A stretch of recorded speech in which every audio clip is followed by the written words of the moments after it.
Hello everyone, আসসালামু আলাইকুম। আমার আজকের আরেকটি নতুন ভিডিওতে আপনাদেরকে ওয়েলকাম জানাচ্ছি। আজকে আমি অ্যালোভেরার সাবান তৈরি করব।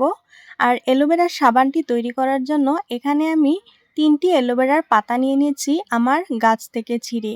তো আমার অ্যালোভেরার গাছের পাতাগুলো একটু ছোট ছোট, মানে একটু মিহি টাইপের। তো আমি 3টা পাতা নিয়ে নিয়েছি। আপনারা চাইলে এখানে বাজারের কেনা যে অ্যালোভেরার জেলটা থাকে সেটাও নিয়ে নিতে পারেন। তো আমি পাতাগুলো ভালোভাবে ধুয়ে নিয়ে সাইডের কাঁটাগুলো ফেলে দিয়ে এবার আমি ছোট ছোট টুকরো করে কেটে নিয়েছি। আমি অ্যালোভেরার পাতাগুলো টুকরো করে ডাইরেক্ট ব্লেন্ডার জারে দিয়ে দিচ্ছি।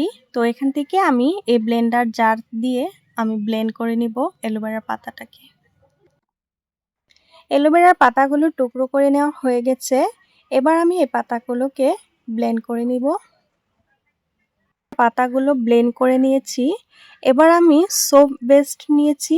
এই সোপ বেস্টটা আমি অনলাইন থেকে এনেছি।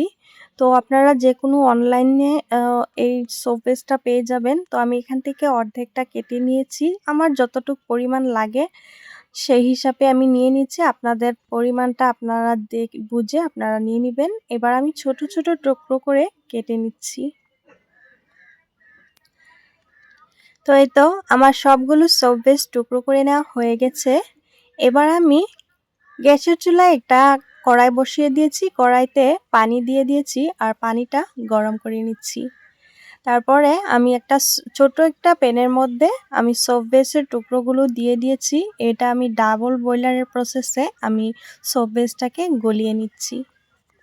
একদমই ইজিভাবে গলে যায়। এভাবে ছোট টুকরো করে দিলে নিমিষেই সোপ বেসটা গলে যায়। দেখছেন, সাথে সাথে সোপ বেসের টুকরোগুলো গলে গিয়েছে। এবার এটাকে আমি নামিয়ে নিব।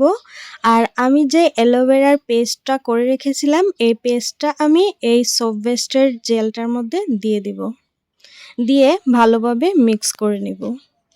এই তো অ্যালোভেরার পেস্ট আর সোপ বেসের জেল দুইটাই আমি মিক্স করে নিয়েছি। এটার মধ্যে এবার আমি 2টা ভিটামিন ই ক্যাপসুল দিয়ে দিব। 2টা ভিটামিনের ক্যাপসুলের জেলটা বের করে আমি এর সাথে মিশিয়ে নিচ্ছি। আর এটার সাথে আপনারা যদি চান তাহলে কালার অ্যাড করে নিতে পারেন। আমার কাছে গ্রিন কালার ছিল তাই আমি গ্রিন কালারটা অল্প একটু দিয়ে দিয়েছি। কালারটা অপশনাল, আপনারা নাও দিতে পারেন। একটু সুন্দর দেখানোর জন্য আমি কালারটা দিয়ে দিয়েছি। তো কালার দিয়ে আমি সবটুকু ভালোভাবে মিশিয়ে নিয়ে এবার আমি সাবানের মোল্ডের মধ্যে ঢেলে দিচ্ছি।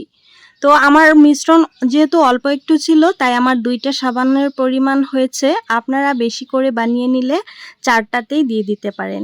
মিশ্রণটা মোল্ডের মধ্যে ঢেলে দিয়ে উপর থেকে একটু একটু ফেনাটা ফেলে দিয়েছি। তারপরে আমি 2-3 ঘন্টার জন্য এটাকে ফ্রিজে রেখে দিয়েছিলাম। 2-3 ঘন্টা পর ফ্রিজ থেকে বের করে আনলাম। এই তো দেখুন আমার সাবান 2টা কত সুন্দর হয়েছে আর কালারটাও খুব সুন্দর এসেছে। এইভাবেই আপনারা বাড়িতেই ভেজাল মুক্ত ন্যাচারাল অ্যালোভেরার সাবান নিজ হাতে বানিয়ে নিতে পারেন।